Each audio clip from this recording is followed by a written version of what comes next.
নমস্কার বন্ধুরা, জয়ের হেসেলে সকলকে স্বাগত। আজ আমি আলু দিয়ে ফলুই মাছের ঝোল পুরনো দিনের মতো করে রেসিপিটি শেয়ার করব। আশা করছি সকলের ভালো লাগবে। ভালো লাগলে ভিডিওটি লাইক শেয়ার করতে ভুলবেন না। এখানে আমি 650 গ্রাম ওজনের দুটো ফলুই মাছ বাজার থেকে কেটে এনেছি। তারপর ভালো করে ধুয়ে লবণ হলুদ মাখিয়ে আধ ঘন্টা রেখেছিলাম। এবারে ঝোল বানানোর জন্য মশলা রেডি করব।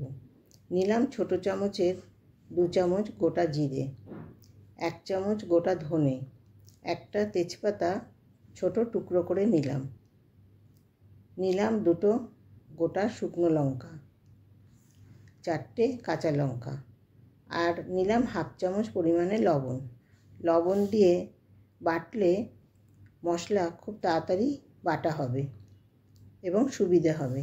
এই রান্নাটার মশলা শিলে বেটে করলে খেতে অনেক বেশি সুস্বাদু হবে। মশলা বেটে নিয়ে কড়াইতে বেশ খানিকটা পরিমাণে সাদা তেল দিলাম। তেল গরম হলে লম্বা করে কাটা আলু তুলে দিলাম।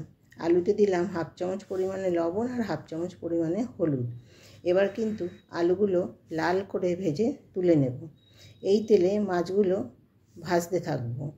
আমার 7 পিস মাছের টুকরো আছে। আগে 4 পিস ভেজে নেব। এক পিঠ রং ধরলে অপর পিঠ উল্টে দেব। মাছগুলো খুবই টাটকা, তাই খুব লাল করে ভাজবো না, একটু রং ধরলে তুলে নেব। এই মাছ খুব লাল করে ভাজতে নেই, কারণ এই মাছে অনেক কাঁটা থাকে, তাই বেশি ভাজলে মাছ ছিবড়ে হয়ে যাবে আর কাঁটা বেছেও খেতে অসুবিধে হবে। তাই মাছগুলো হালকা লাল করে ভেজে তুলে নেব। আমার সব মাছগুলো ভাজা হয়ে গেছে, এবার আমি তুলে নিলাম। এখানে যে পরিমাণ তেল আছে, আমার এতটা তেল লাগবে না, এর থেকে 2 হাতা তেল আমি কমিয়ে রাখব। তারপর ফোড়নে দেব হাফ চামচ পরিমাণে কালো জিরে আর ছোট করে কাটা দুটো টমেটো নরম করার জন্য দিলাম হাফ চামচ পরিমাণে লবণ আর হাফ চামচ পরিমাণে হলুদ। 2 মিনিট মতো নাড়াচাড়া করে নেব। 2 মিনিট মতো নাড়াচাড়া করে নিয়ে দিলাম বেটে রাখা মশলা 4 মিনিট মতো কষিয়ে নেব।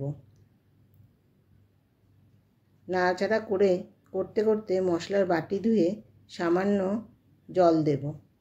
এবার কিন্তু সময় নিয়ে মশলা খুব ভালো করে কষাতে হবে আর গ্যাসের ফ্লেম লো টু মিডিয়ামে রাখতে হবে। এতে মশলা ভালোভাবে কষে যাবে আর তেল ছাড়তেও শুরু করবে। মশলা বেশ কিন্তু ভালোভাবে কষে গেছে। এবার অল্প করে দেব গরম জল দিয়ে একটু মশলাটা মিশিয়ে নেব। তারপর তুলে দেব ভেজে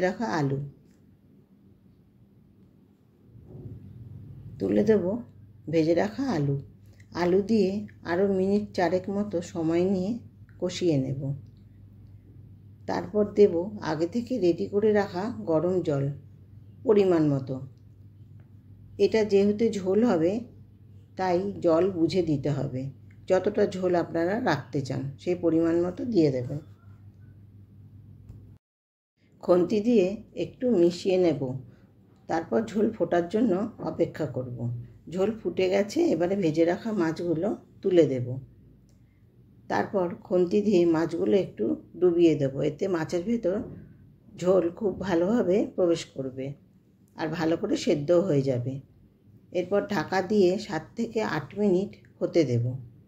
8 মিনিট পর ঢাকা খুলে বেশ ভালো করে নাড়াচাড়া করে আমি দেখে নেব আলুগুলো সেদ্ধ হয়েছে কিনা। আলু কিন্তু বেশ ভালোভাবে সেদ্ধ হয়ে গেছে। এরপর দিয়ে দিলাম 3টে চেরা কাঁচা লঙ্কা আর বেশ খানিকটা কুচনো ধনেপাতা দিয়ে আবারও একটু নাড়াচাড়া করে নেব। তারপর আবার ঢাকা দিয়ে মিনিট 2 ফুটতে দেব।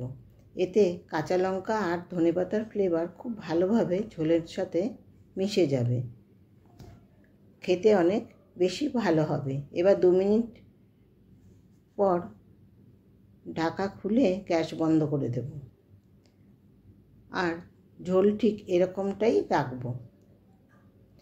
এরপর ঢাকা দিয়ে আবার একটু অপেক্ষা করব, মানে স্ট্যান্ডিং টাইম দেব। তারপর যেই কাশিতে মাছ আর আলু ভেজে রেখেছিলাম তাতে ঢেলে নেব। তারপর ভাতের সাথে পরিবেশন করুন, খেতে কিন্তু দারুণ লাগবে। পুরনো বন্ধুদের জানাই অসংখ্য ধন্যবাদ, আর নতুন বন্ধুদের জন্য রইল স্বাগত।